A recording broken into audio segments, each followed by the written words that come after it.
Welcome back. Siddaramaiah ವಿರುದ್ಧ ರೊಚ್ಚಿಗೆದ್ದಿದ್ದಾರೆ ಡಿಕೆ ಶಿವಕುಮಾರ್. ಸಿದ್ದು ಟೀಮ್ನ ಇಬ್ಬರು ನಾಯಕರ ವಿರುದ್ಧ ಕಂಪ್ಲೇಂಟ್.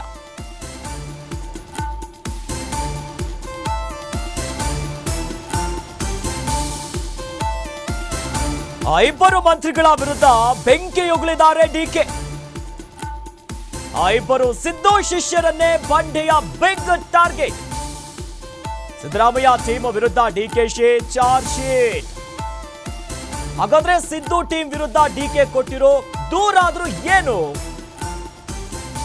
ಡಿಕೆ ಶಿವಕುಮಾರ್ ದೂರಿನಲ್ಲಿರುವಂತಹ ಅಂಶಗಳು ಯಾವ್ಯಾವುದು?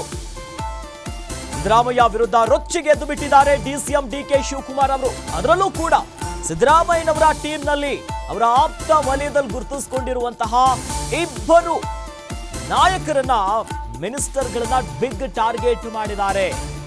ಈ ಮೂಲಕವಾಗಿನೇ ಈಗ ಮತ್ತೊಂದಿಷ್ಟು ಕುತೂಹಲಕ್ಕೆ ಕಾರಣ ಆಗ್ತಿದೆ. ರಾಜ್ಯ ಕಾಂಗ್ರೆಸ್ನಲ್ಲಿ ಏನೇನಾಗತ್ತೆ ಅಂತ ದೆಹಲಿ ಟೂರ್ ಅನ್ನ ಮುಗಿಸಿದ್ದಾರೆ. ದೆಹಲಿಯ ವಿಸಿಟೇ ಸಾಕಷ್ಟು ಕುತೂಹಲಕ್ಕೆ ಕಾರಣ ಆಗಿತ್ತು. ಅದರ ನಡುವೆ ಆ ಇಬ್ಬರು ಮಂತ್ರಿಗಳ ವಿರುದ್ಧ ಬೆಂಕಿ ಉಗುಳುತ್ತಿದ್ದಾರೆ. ಅದು ಯಾರು? ಸಿದ್ದರಾಮಯ್ಯನವರ ಆಪ್ತ ವಲಯದಲ್ಲಿ ಗುರುತಿಸಿಕೊಂಡಿರುವಂತಹ ಆತ ರಾಜಣ್ಣ, ಇನ್ನೊಂದು ಕಡೆಯಲ್ಲಿ ಸತೀಶ್ ಜಾರಕಿಹೊಳಿ ಅವರು. ಯಾಕಂತಂದ್ರೆ ಈಗಾಗಲೇ ಕಾಂಗ್ರೆಸ್ನಲ್ಲಿ ಎಂಥ ಬೆಳವಣಿಗೆ ಆಗಿತ್ತು ಅಂತಂದ್ರೆ DK Shivakumar versus KN Rajanna ಅನ್ನುವಂಥ ಮಟ್ಟಿಗಿತ್ತು. ಆತ ಅವರು CM ಹೆಸರನ್ನ ನೀವು ದುರ್ಬಳಕೆ ಮಾಡ್ತಿದ್ದೀರಿ ಅನ್ನುವಂಥ ಒಂದು ವಿಚಾರ. ಆದರೆ ಈತ ಇವ್ರ ಕಡೆ AICC ಹೆಸರನ್ನ ನೀವು ಬಳಕೆ ಮಾಡ್ತೀರಿ ಅನ್ನೋದಾಗಿ. ಒಟ್ಟಲ್ಲಿ ಸಚಿವ ಸ್ಥಾನದಿಂದ ರಾಜಣ್ಣರನ್ನ ತೆಗೆಯಬೇಕೆನ್ನುವಂಥ ವಿಚಾರ. ಇನ್ನು ರಾಜಣ್ಣರನ್ನ ತೆಗೆಸಿ ಪಕ್ಷದ ಶಿಸ್ತನ್ನ ಕಾಪಾಡಬೇಕು, ಬಹಿರಂಗ ಹೇಳಿಕೆಗಳಿಗೆ ಬ್ರೇಕ್ ಬೀಳಬೇಕು. ಜೊತೆಯಲ್ಲಿ ಸತೀಶ್ ಜಾರಕಿಹೊಳಿಗೂ ಕೂಡ ನೀವು ವಾರ್ನಿಂಗ್ ಅನ್ನ ಕೊಡಬೇಕು. ಇವರು ಕೂಡ ಬಹಿರಂಗ ಹೇಳಿಕೆ ಕೊಡ್ತಿದ್ದಾರೆ. ಹಾಗಾಗಿನೇ ಡಿಕೆ ಇದೆಲ್ಲ ದೂರ ಅವರದ್ದು. ಸಿದ್ದರಾಮಯ್ಯನವರ ಆಪ್ತರ ವಿರುದ್ಧ ಡಿಕೆಶಿ ಕೊಟ್ಟಿರುವಂಥ ಕಂಪ್ಲೇಂಟ್ 2028 ಯಾರ ನೇತೃತ್ವದಲ್ಲಿ ಆಗಬೇಕೆನ್ನೋದು ನಿರ್ಧರಿಸಬೇಕು. ಜೊತೆಯಲ್ಲಿ ಈ ರೀತಿಯಾಗಿನೇ ಸಿದ್ದರಾಮಯ್ಯನವರ ಆಪ್ತರ ವಿರುದ್ಧ ಕಂಪ್ಲೇಂಟ್ ಅನ್ನ ಕೊಟ್ಟಿದ್ದಾರೆ.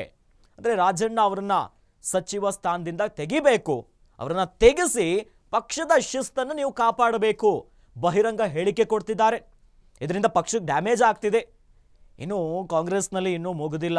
ಸಚಿವ ಸಂಪುಟದ ಪುನರ್ರಚನೆಗೆ ಈಗಾಗಲೇ ಬಹಳ ದಿನದಿಂದ ಕೂಗು ಕೇಳು ಬರ್ತಾ ಇದೆ. ಆ ಮೂಲಕವಾಗಿ ಆ ಹೊತ್ತಿನಲ್ಲೇ ಈಗ ಇವೆಲ್ಲ ಮಾತುಗಳು ಸಿದ್ದು ಟೀಮ್ ಮಕ್ಕರು ಮಾಡುವಂಥ ರೀತಿಯಾಗಿದೆ. ಈ ಟಕ್ಕರ್ ಏನಿದೆಯಲ್ಲ ಡಿಕೆ ಶಿವಕುಮಾರ್ ಅವರು ಕೊಟ್ಟಿರೋದು, ಇದು ಬಹಳ ಕುತೂಹಲಕ್ಕೆ ಕಾರಣ ಆಗಿರೋದು. ಸಿದ್ದರಾಮಯ್ಯನವರ ಆಪ್ತರ ವಿರುದ್ಧ ಫುಲ್ ನಿಗಿ ಕೆಂಡಾಗಿ ವಾಗ್ದಾಳಿಗಳನ್ನು ಮಾಡ್ತಿದ್ದಾರೆ.